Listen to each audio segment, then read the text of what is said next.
우리는 지금 매 주일마다 사도들의 신앙 고백이면서 동시에 우리들의 신앙 고백이기도 한 사도신경을 가지고 신앙의 가장 기본적인 것들을 정리하고 정립하고 있습니다. 지금까지 다룬 내용들을 한번 간단히 정리한다면 우리는 전능하신 하나님을 믿습니다. 그 하나님은 천지를 지으실 정도로 전능하신 분이십니다. 근데 그 하나님이 우리의 아버지이신 걸 믿습니다. 또 우리는 십자가에서 자기의 죽음으로, 자기의 생명으로 우리의 죄값을 대신 갚아주시려고 동정녀 마리아의 몸을 빌려서 성령으로 잉태하여 죄 없이 이 땅에 오신 예수 그리스도만이 우리의 유일한 구세주이심을 믿습니다. 그 예수님은 우리가 당할 죄의 형벌을 대신 십자가에서 받으시고 못 박혀 죽으심으로 그를 믿고 그에게 회개하는 모든 자는 죄가 용서받을 수 있는 길을 열어주신 것도 믿습니다. 그 예수님은 장사된 지 3일 만에 생명의 능력으로 사망의 권세를 물리치고 부활하심으로 그를 믿는 자에게는 똑같이 영생을 선물로 받아 부활해서 영원히 천국에서 살게 해주시는 것을 믿습니다. 그 예수님은 하나님만이 아시는, 하나님이 정하신 때가 되면 모든 산자와 죽은 자를 심판하러 다시 오실 것도 믿습니다. 이러한 모든 것에 대한 그 믿음은 우리의 지식으로나 능력으로 된 것이 아니라 우리를 도우시는 보혜사이신 성령님의 인도하심과 가르치심과 그 성령의 도우심으로 이렇게 믿을 수 있게 된 줄로 믿습니다. 성령의 도움이 아니면 이러한 믿음을 우리가 고백할 수 없다는 뜻입니다. 그 성령님은 예수님이 하신 말씀을 생각나게 하시고, 그 성령님은 우리를 진리 가운데로 인도하시고, 그 성령님은 육신을 입고 사는 동안 여러 가지 마귀의 공격과 죄와 유혹으로부터 승리하며 살아갈 수 있도록 우리를 도우시고 능력 주시는 분인 줄 믿습니다. 여러분, 여기까지가 제가 지난번 시간까지 여러분들과 함께 다루었던 사도신경의 내용입니다. 오늘은 그 다음입니다. 나는 성령을 믿사오며 거룩한 공교회와 성도의 교제와, 이렇게 사도신경을 고백하고 있습니다. 예수님이 육신의 몸으로 33년 동안 세상에 거하시면서 하신 일은 십자가 죽음과 부활을 통해 인류가 죄와 사망에서 구원받아 천국 갈 수 있는 길을 마련하시는 것이었습니다.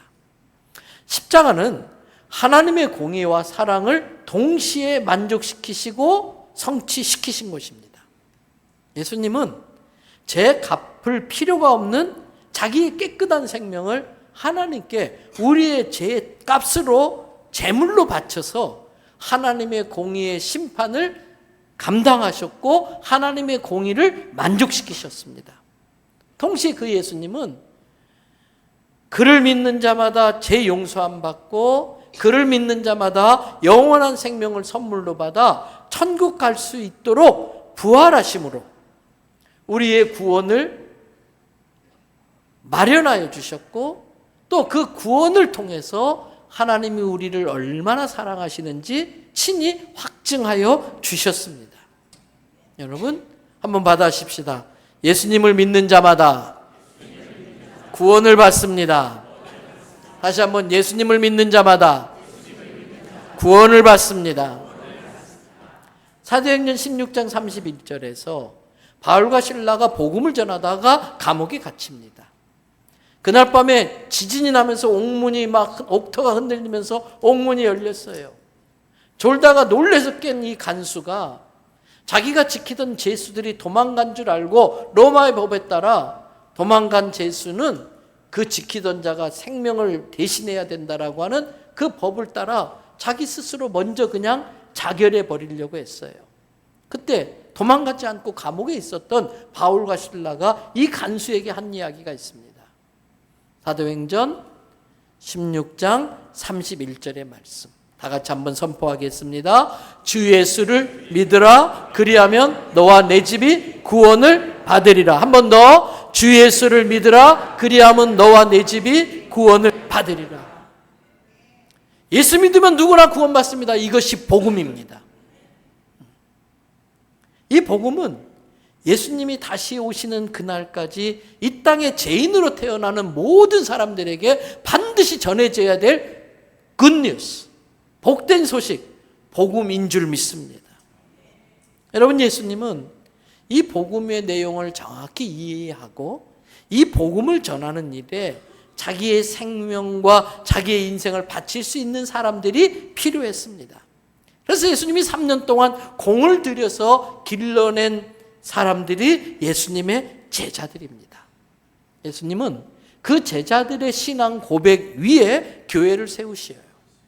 그리고 그 제자들의 신앙 고백 위에 세워진 교회에다가 예수님은 사명을 맡기십니다. 땅끝까지 이르러 내 증인이 되라. 땅끝까지 이르러 이 구원의 복음의 소식을, 이 구원의 복된 소식을 전하라고 사명을 주셨습니다.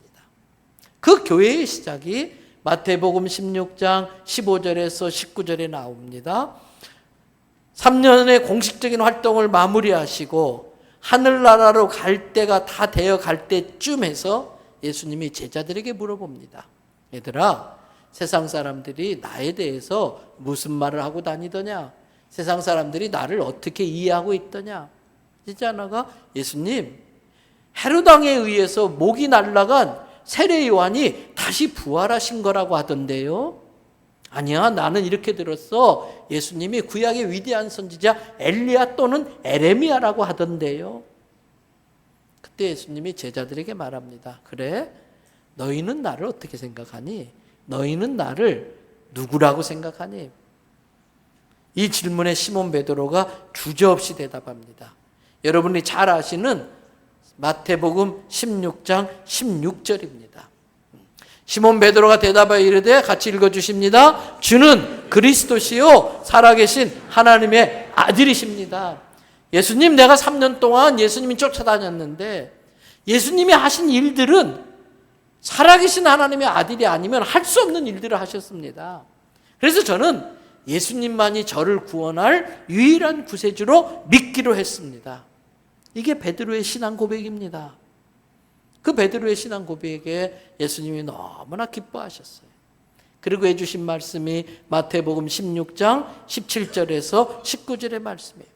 예수께서 대답하여 이르시되, 바요나 시몬아, 네가 참 복받은 사람이다. 네가 이 복음의 내용을 깨닫고 내가 누군지 알고 이 복음의 내용을 깨닫고 구원의 길을 알게 된 것은 정말 복받은 사람만이 받는 은혜인데 네가 지금 그 복을 받았구나. 그런데 이 구원의 진리를 네가 알게 된 것은 혈육에 의해서 된 게 아니다. 네가 목사 아들이라 알게 된 것도 아니고 장로와 자식이라고 이 구원의 진리를 알 수 있는 게 아니다. 이것은 오직 하나님의 은혜로만 깨달을 수 있는 것이다. 그 은혜가 너에게 임했으니까 너는 정말 복받은 거야. 그러면서 18절에 예수님이 내가 너한테 확실하게 이야기하는데 이제부터 너는 이름을 베드로라고 그래. 반석이란 뜻이에요. 너의 그 신앙 고백을 반석 삼아서 그 신앙 고백 위에 나의 교회를 세울 텐데 이 교회는 음부의 권세가 이긴다, 이기지 못한다? 이기지 못한다.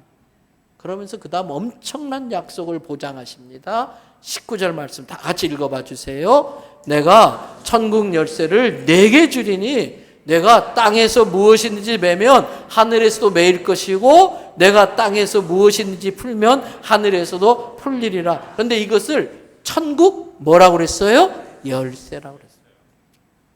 열쇠는 아무리 들고 있어도 문이 안 열려요. 열쇠는 열쇠 구멍에 넣고 돌려야 되는 거예요. 여러분, 교회에 주신 이 놀라운 특권, 이 놀라운 권세를 잘 사용하시기 바랍니다. 열쇠를 잘 쓸 줄 알아야 돼요. 예수님의 이 말씀, 베드로의 신앙 고백에 교회를 세우겠다고 하신 그 예수님의 말씀을 통해서 우리는 교회가 어떤 곳인지, 교회가 무엇인지를 알 수가 있어요. 특별히 고린도전서 1장 1절에서 3절 오늘 본문 말씀 중에 2절의 내용은 교회와 성도의 관계를 잘 정리해 주고 있습니다. 그래서 오늘과 다음 시간에 걸쳐서 공교회와 성도에 대해서 살펴보려고 하는 겁니다. 뭐가 교회인가? 교회는 예수 그리스도를 하나님의 아들로 그리고 구원의 주님으로 믿고 고백하는 한 사람 한 사람이 교회이고 그 사람들이 모인 게 교회 공동체인 겁니다. 다른 게 교회가 아니고 예수 그리스도만이 하나님의 아들로서 자기를 구원할 유일한 구세주로 믿는 고백을 하는 사람들이 바로 교회라는 거예요. 여러분, 이 베드로를 비롯한 사도들은 신앙 고백을 하는 데 있어서 특별한 혜택을 받은 사람이에요. 왜? 그들은 보통 사람이 누리기 힘든 예수님 당시에 태어났어요. 또 예수님이 활동하던 갈릴리 출신들이에요.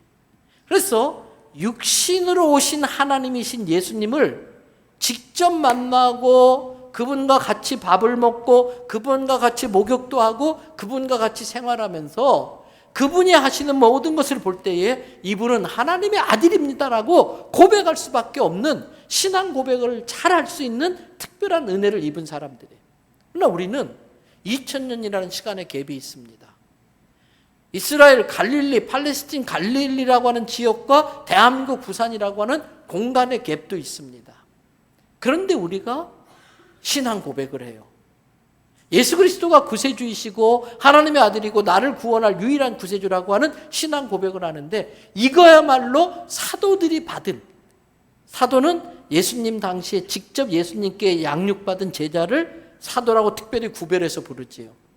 그 사도들보다도 더 어려운 상황에서 신앙 고백을 할 수 있다는 건 정말 우리야말로 큰 축복받은 사람들인 줄로 믿습니다. 근데 우리의 그 신앙 고백의 근거가 뭡니까?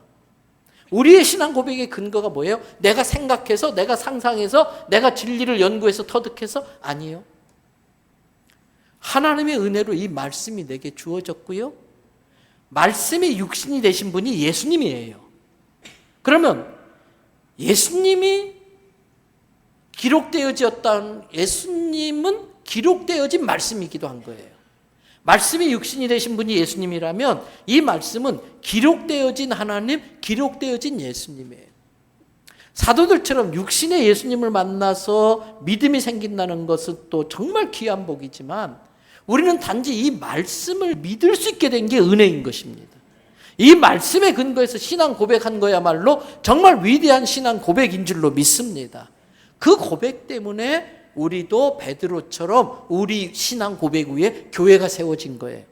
그래서 우리가 교회가 될 수 있는 겁니다. 잘 아시는 고린도전서 3장 16절의 말씀 이미 암송하실 겁니다. 다 같이 한번 선포해 보겠습니다.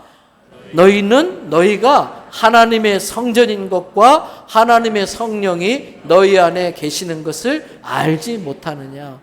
너희는 하나님의 뭐라고요? 성전이라는 거, 교회라는 거예요. 우리 옆 사람에게 서로 고백하십시다. 제가 교회입니다. 당신이 교회셨군요. 우리가 교회입니다. 여러분, 그런데 신앙 고백을 할 때는 그냥 교회라고 고백하지 않았고 거룩한 공교회 이렇게 고백했어요. 거룩한 공교회. 두 가지입니다. 거룩한 교회, 공적인 교회. 그렇습니다. 교회는 거룩한 교회입니다. 그러나 오해하시면 안 됩니다. 교회는 거룩한 사람들이 모여서 거룩한 교회가 되는 게 아닙니다. 교회는 죄인들이 모인 곳입니다.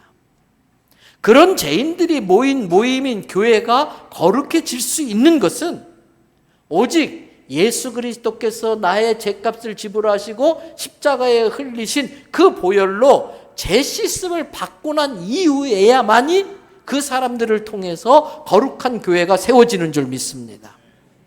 때문에 예수님의 용서가 거룩을 만들어냅니다.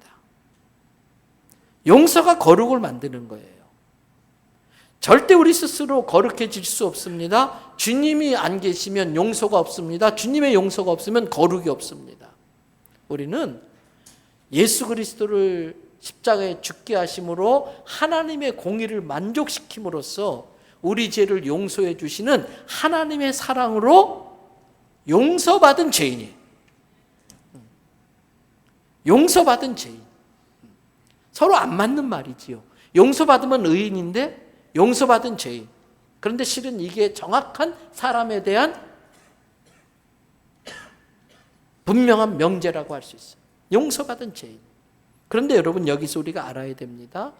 그 예수님의 용서가 전제가 되어져서 거룩해질 수 있는데 그 예수님의 용서의 효력은 예수를 통해서 용서를 받고 예수님의 용서를 배운 성도들이 그 용서를 그대로 따라할 때에 예수님의 용서의 효력이 나타납니다. 그래서 이 예수 그리스도의 용서를 행함으로써 거룩한 공동체가 되고 거룩한 공동체는 하나님이 함께 하셔요. 그래서 그 공동체는 능력 공동체가 되는 거예요. 이게 거룩한 교회. 그런데 공교회.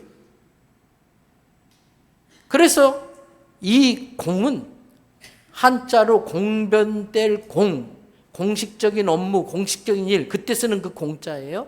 그런데 이 거룩한 공교회를 영어 사도신경에는 뭐라고 되어 있냐면 더 홀리 카톨릭 처치, 더 홀리 카톨릭 처치 이렇게 되어져 있어요.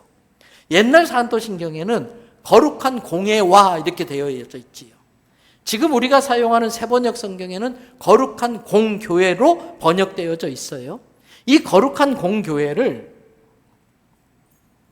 새로운 사도신경으로 이렇게 번역한 사도신경 재번역위원회에서 거룩한 공교회를 이렇게 설명해요. 거룩한 공교회는 카톨릭 처치, 유니버셜 처치, 보편적 교회를 말한다 이렇게 설명해요. 여기서 이 카톨릭 처치라고 하는 말 때문에 소위 우리가 성당이라는 곳에서 예배드리는 천주교회를 카톨릭 교회라고 표현하기 때문에 개신교회 교인들은 종종 혼란스러울 때가 있어요.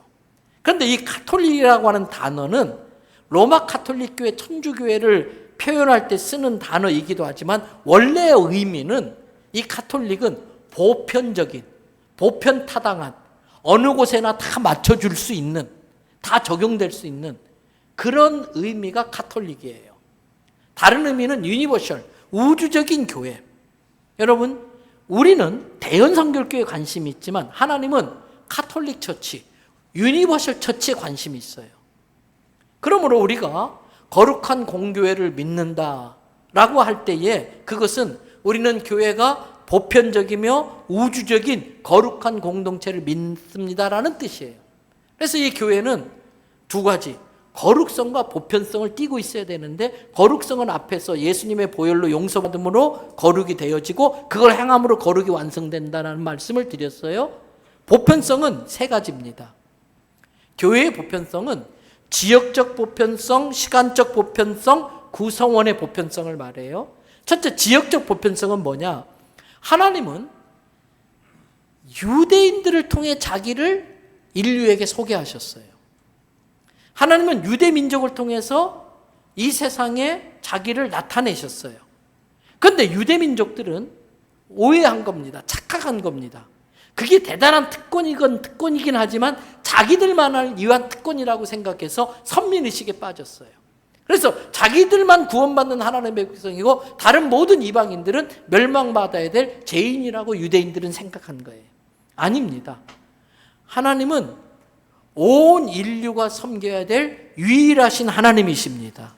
그래서 부활하신 예수님은 유대인들 속에 머물러 계시지 않고 온 우주적 교회, 지역적 보편적 교회로 나아갈 수 있도록 사명을 주셨는데 그게 마가복음 16장 15절 16절에 나와요.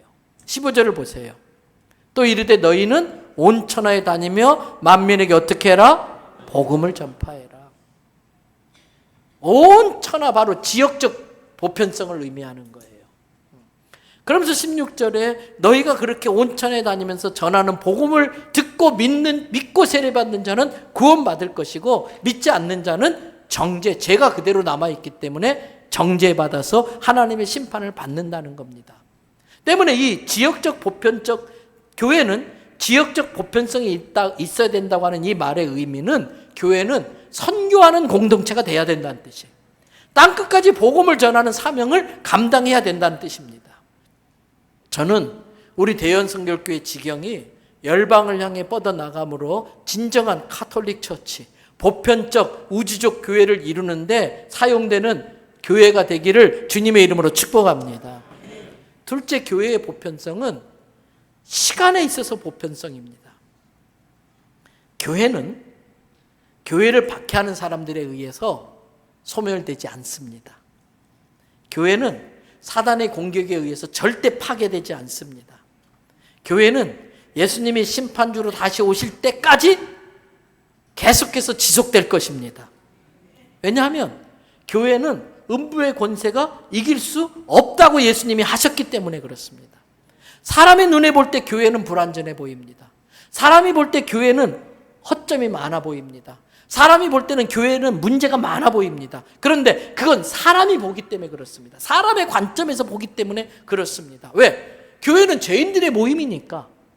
그러나 예수님의 주인 되심을 고백하고 주인 되신 예수님의 말씀에 순종하면 교회는 안전합니다. 교회는 건강해지고요, 점점 더 강력해집니다. 우리의 능력이 있어서가 아니라 거룩한 공동체로 예수님의 주인 되심을 고백하면 주님이 함께 하시기 때문에 그 공동체가 능력 공동체가 되는 겁니다. 그래서 주님 오실 때까지 이 교회는 계속해서 문제없이 갈 겁니다. 이게 교회의 시간적 보편성입니다. 마지막 세 번째 교회의 보편성은 구성원의 보편성입니다. 구성원의 보편성. 교회는 그 사람의 피부 색깔, 그 사람의 출신, 인종, 성별, 학력, 빈부, 계급, 세상의 직업을 뛰어넘는 하나된 공동체가 돼야 돼. 교회에는 피부 색깔이라든지 고용인, 피고용인 이런 것 때문에 차별 없이 누구나가 자기의 신앙 양심에 따라 신앙하고 예배할 권리와 자유가 있는 곳이 교회입니다. 저는 우리 대연성결교회가 세상에서 무시당하고 차별받고 냉대받는 사람이 오면은 환영받고 있는 모습 그대로 존중받고 사랑받는 교회가 되기를 축복합니다. 구성원의 보편성이 있는 교회가 돼야 하는 거예요. 말씀 마무리합니다.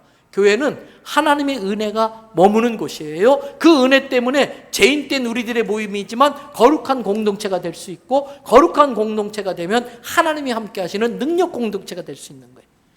이 교회는 지역적 보편성을 띠기 위해서 복음을 들고 땅끝까지 가야 될 사명이 있어요. 땅끝까지 지역적 보편성, 그리고 주님 오실 때까지 마귀와 싸워 이길 수 있는 주님이 주인 되신 강력한 공동체, 시간적 보편성을 지니고 있어야 돼.